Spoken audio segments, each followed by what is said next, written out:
Hello, good evening. So maybe let's have a real talk kasi pagod na rin naman ako, no? So let's have a real talk and let's share. I would like to share with you the joy of being a mother. And in particular, the first time I was a mom, I was a mother was I was only wow, 23, 24 years old. So you could just imagine I'm so young. I just nearly passed the board when I was a young mother. And my firstborn was AA, and he's so guapo. Sana nga may ano na dun, no, Facebook. I can just show you how guapo he is and how he's so adorable, and and all that. But of course, he was born at the hard times because I was just struggling. I just it's good that I'm employed at that time, and I was I just but my salary in SGV is just barely anything, and I was a single. I was no, I was a sing. I was not a single mother, but I was a working mom, and you can just imagine, at that time pa, the leave for new mothers is only 45 days, and I have to give birth to him in the province because I can't afford, bringing him here in Manila, because no one will take care of me, and the budget at the hospital is so big and all that, and those are the struggling times, really. And of course naman, because um, as they said nga, giving birth is not as an illness. Giving birth, especially if you're young, is that doesn't carry a lot of risks. But of course, I was very young. There was no even internet at that time. I don't know if there's an internet. I don't know, but I don't have the time to research. I was very young at that time, and I was working, and working with SGV. You can just imagine, huh? Those were the times of tough times, no, for a young mother like me. But you know what? Motherhood is a gift from heaven. I never imagined the joy, because I thought there's a joy in graduation, when you reach milestones, when you join contests and you win and all that. But there is never a joy than being a mother. When I gave birth to him in Mindoro, in that small, and when in the guidance of a hilot, it is a different kind of joy. And I gave birth to him on May 28th. And may piyesta, malapit ang piyesta sa Mindoro, sa amin. So you can just imagine ang ingay and all that. And my lolo even told me, can you shield the ears of your son because maingay, may ampli. Sabi ko kasi tabi lang namin yung plaza, so may sayawan and all that, so maingay. But at the same time, I think it helped in any way because it erases, wala akong postpartum, etc. Wala akong ganon. Sa akin is puro joy, puro ano. Of course, giving birth the natural way, you can just imagine, di ba? Ang hirap kaya. Giving birth na natural way with just the hilot there, it's a different feeling. But when you see the child, that guapo son of yours, and you embrace him, and oh my God, everything changes, and everything, all the happiness in the world is with you.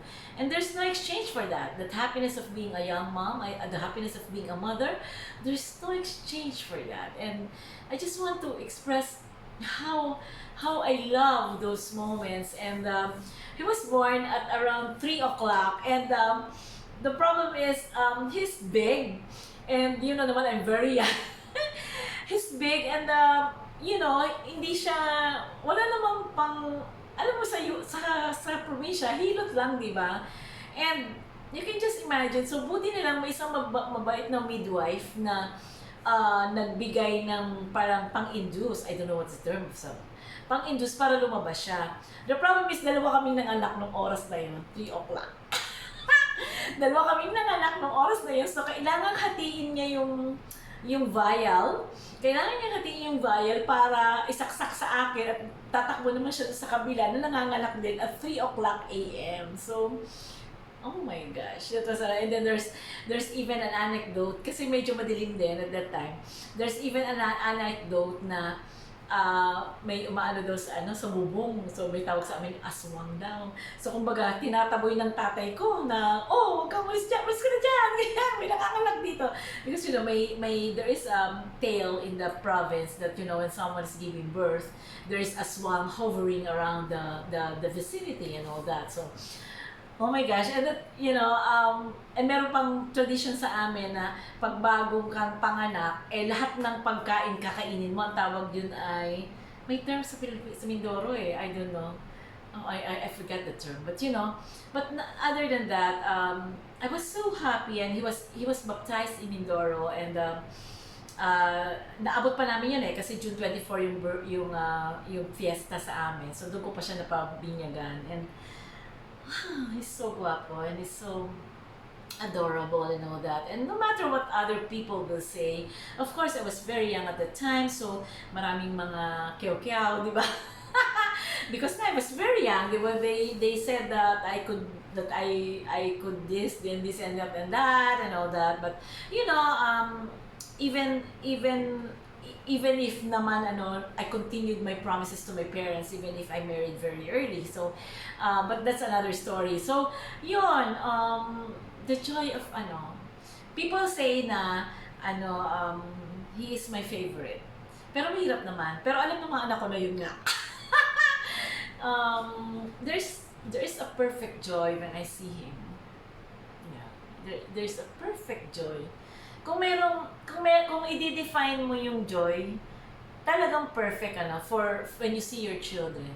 Kaya syempre, firstborn ko kasi siya, kumbaga research shows nga na parang 70% of mothers say that, iba naman yung tingin nila sa firstborn. Kasi it's a realization that you can be a mother pala. Because not anyone naman can be mothers, right? So, given an opportunity to be mothers. So, yun, I'm so happy. He's an adorable child, and I'm just so sorry that he was born at the time that I was very struggling. I wasn't able to provide a comfortable life. Although, ibigay ko naman yung mga basics. And he has a happy childhood and all that. Very, very, very happy, very active child and all that. But we celebrate birthdays, of course, but and he is fond of computers and I really love him. And the joy of having a firstborn is really something that it cannot be equated to another kind of happiness, because the firstborn, anything about first, is really good, right? Because it's a fulfillment it's a gift, because giving birth is really a gift. Imagine someone will come out of your body and it's a child, it's a gift from heaven. So yeah, I love him so much, and I just want to also tell him that I'm so proud of him, because as a firstborn, firstborn kasi, syempre siya ang panganay, so the siblings follow his steps will be, right? So siya nga yung nag-start sa amin ng UP journey. Kaya there was a point that one of my children wants to pass the exams in UST. Kaya lang, pero she passed the other exams. Ateneo, La Salle, UP, everything, lahat basically. Kaya lang sabi niya, paano yun? UP kayo. So in short, nag-UP siya. So yun, parang siya yung naging modelo ng kanyang mga kapatid. So I'm so happy and I just want to greet my firstborn. Happy birthday, and for all mothers, you can understand what I'm saying, di ba? Iba talaga, di ba? Iba talaga pag panganay and all that, and just the mere mention of his name is really something that makes me happy so much, and that sobra. So yeah, I just want to share with you the joy of being a mother, and that I might not have achieved much in life. I might be irresponsible in certain ways. I might be shortfalling in some other, as a friend or as a daughter and all that. But there's joy of being a mother, and there is no perfect motherhood, because there's always that, regrets that, sana pala nandun ako, sana pala nandun ako, sana pala nandun ako. But of course, you should also not naman promise punish yourself so much, because the circumstances are different. Because as a working mom, and working in SGV, you can just imagine really that I work sleepless nights. I was assigned in Pasig, and I worked there overnights and all that. So it was really hard. But I know that my first one is very understanding, is very brilliant, very guapo, brilliant na guapo pa, di ba? So, yun, and very fair and very kind. So thank you very much for having a firstborn. And I am blessed, and I am lucky. I love you, I love you, Anak. I love you so much with all my heart, and with all my devotion. And a mother,